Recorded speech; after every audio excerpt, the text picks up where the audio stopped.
Hello दोस्तों, welcome back to my channel. तो फिर से स्वागत है आप सबका मेरे चैनल निशु मल्टी यूनिवर्स में। दोस्तों, कहानियों के इस दौर में आज एक अलग सी कहानी लेकर आई हूँ और कहानी पौराणिक है दोस्तों। और जिसमें आज मैं कहानी लेकर आई हूँ वह है भीम और हिडिंबा के विवाह की कथा। दोस्तों, कैसे हुआ इनका विवाह, क्या थे इसके पीछे पूरी कहानी, आइए जानते हैं। हिडिंबा पांडव कुल की सबसे पहले बनने वाली वधू बनी थी। लाच्छा गृह यानी लाह के बने घर को जब दुर्योधन एवं मामा शकुनी की योजना के अनुसार जलाया गया, तब पांचों पांडव अपनी माता कुंती समेत उसी भवन में थे। इन सभी की हत्या करने हेतु ऐसा किया गया था। अपने सामर्थ्य एवं दैवी कृपा से वो वहां से बच निकले और भेष बदल कर रहने लगे।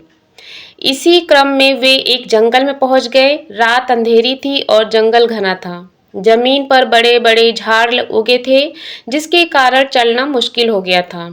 तब धर्मराज युधिष्ठिर ने भीम से उन सभी को ले जाने का अनुरोध किया।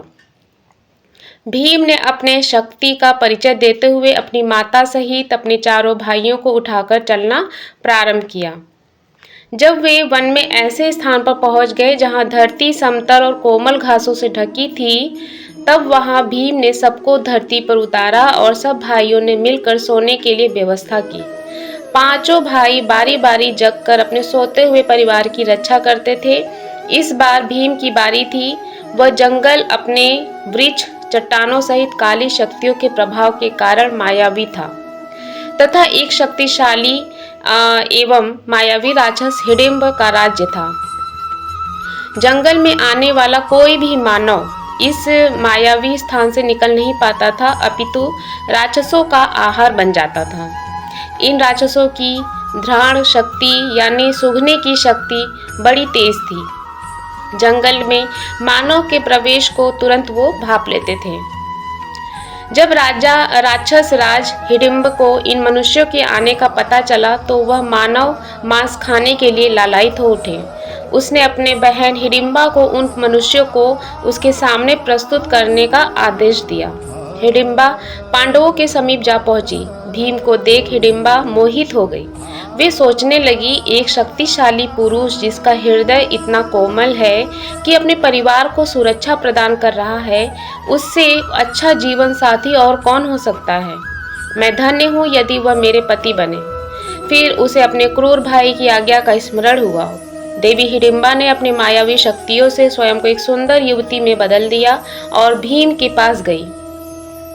पहले जंगल में भटकी हुई युवती के भांति अनेक प्रकार की बातें कही। फिर जब भीम ने उन्हें रक्षण देने की बात कही, तब वो वहीं पर बैठ गई। हालांकि आराम कर रहे अर्जुन एवं युधिष्ठिर को देवी हिडिंबा पर धीरे धीरे संदेह भी होने लगा था, परंतु उन्होंने सुरक्षा को ध्यान में रखते हुए सोए रहने का स्वांग किया। आसपास क्या हो रहा है इस पर चुपचाप ध्यान दे रहे थे। इधर देवी हिडिंबा से भी यह सच छुपा नहीं रहा था कि तब उन्होंने भीम को बता दिया कि मुझे मेरे भाई राक्षस राज हिडिंब ने आप सभी को भ्रमित कर उस तक पहुंचाने के लिए प्रतिनियुक्त किया है। परंतु आपको देखकर मैं आपसे प्रेम करने लगी हूँ, मैं आपसे विवाह करना चाहती हूँ और मैं आप सभी को यहाँ से बाहर निकालने का रास्ता आपको बता देती हूँ। मेरा भाई हिडिंब बहुत ही पराक्रमी, मायावी और क्रूर है। उसके आने से पहले आप लोग सुरक्षित स्वयं स्थान पर चलिए।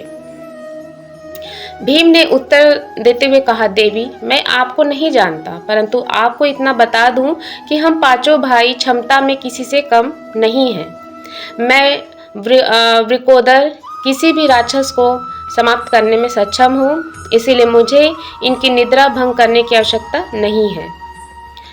अब ध्यान से उन महान मनुष्य को देखिए। वे धर्मराज मेरे बड़े भाई हैं। उनकी अभी शादी नहीं हुई है और मैं अभी किस प्रकार विवाह कर सकता हूँ।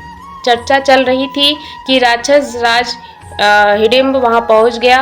अपनी बहन को ऐसे विभूषित देख वह क्रोध से भर गया। अपनी बहन और सभी पांडवों को मृत्यु दंड देने का निर्णय लिया। दूर से ही अपने भाई के घातक रूप को देख देवी हिडिंबा भयभीत हो गई और भीम को अपने परिवार को जगाकर सुरक्षित स्थान पर ले भागने को कहा। परंतु वे कह भी किससे रही थी? महाबली भीम से, जिन्हें राक्षसों और जानवरों से लड़ना पसंद था। भीम ने हिडिंबा से कहा, यह याचना अनुचित है। मैं पीठ दिखाकर भागने वालों में से नहीं हूँ, न ही ऐसे राक्षस की उदंडता के लिए अपने परिवार की निद्रा भंग करूंगा। युधिष्ठिर एवं अर्जुन सतर्क हो सब सुन रहे थे, परंतु सोए मनुष्य के भांति स्थिर थे। भीम ने क्षण भर में हिडिंब को पकड़कर घसीटते हुए दूर स्थान ले गए। यह देख युधिष्ठिर एवं अर्जुन उठने का स्वांग करने लगे। उन्हें जागता हुआ देख हिडिंबा ने विनम्रता से पांडवों को सब बताया। बाकी सब हिडिंबा की बात सुन रहे थे, परंतु युधिष्ठिर एवं अर्जुन का पूरा ध्यान भीम पर था।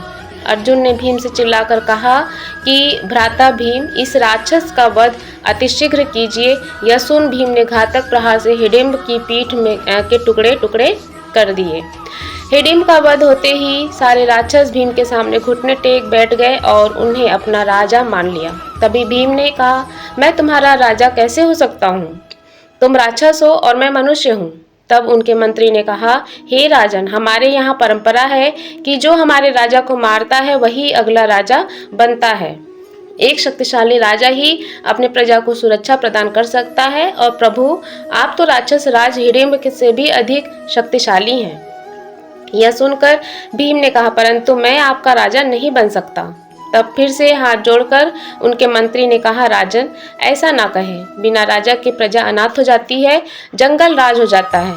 इन सब बातों को सुनकर धर्मराज युधिष्ठिर ने विचार करने हेतु समय मांगा। तभी वहां देवी हिडिंबा आकर पांडु पुत्र भीम से कहती है कि राजन, कृपया कर मेरे प्रेम को स्वीकार करें, मुझे अपनी पत्नी बनने का सौभाग्य दें। इस पर भीम ने कहा, ऐसा कैसे हो सकता है? तुम राक्षस कुल की हो और मैं मनुष्य हूँ, और मेरे समाज में क्या तुम्हें वांछित स्थान मिल पाएगा? तब देवी हिडिंबा ने कहा, मुझे आपके समाज की स्वीकृति की इच्छा नहीं है, अपितु आपके स्वीकृति की इच्छा है। आप यहाँ का राजा बन मुझसे विवाह कर 1 वर्ष तक मेरे साथ रहे। जब मुझे पुत्र रत्न की प्राप्ति हो जाएगी, आप यहाँ से प्रस्थान कर सकते हैं। हम मायावी जाति हैं। मेरा पुत्र जन्म के कुछ समय बाद ही युवावस्था को प्राप्त हो जाएगा, तब आप यहाँ से प्रस्थान कर सकते हैं। मैं आपको नहीं रोकूंगी। मेरे पुत्र के रूप में इस कबीले को उसका राजा मिल जाएगा।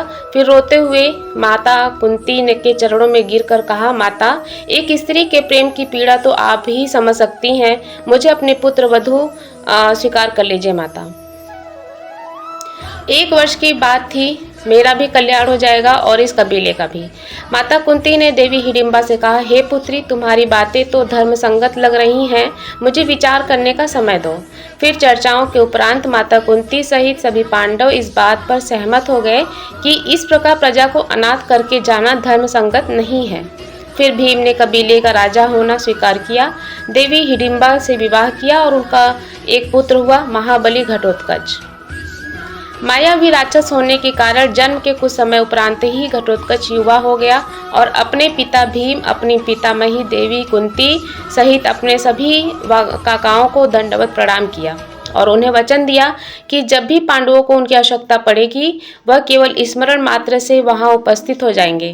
देवी हिडिंबा ने भी अपने वचन अनुसार अपने पति भीम, उनके भाइयों और उनकी माता देवी कुंती को विदा किया। तो दोस्तों, यह थी कहानी हिडिंबा और भीम के विवाह की। तो आप लोगों को यह कहानी कैसी लगी और कितने लोगों को यह कहानी पता थी, कमेंट बॉक्स में लिख के जरूर बताइएगा। दोस्तों, मिलते हैं अपने एक नई कहानी के साथ, तब तक के लिए बाय बाय, सी यू।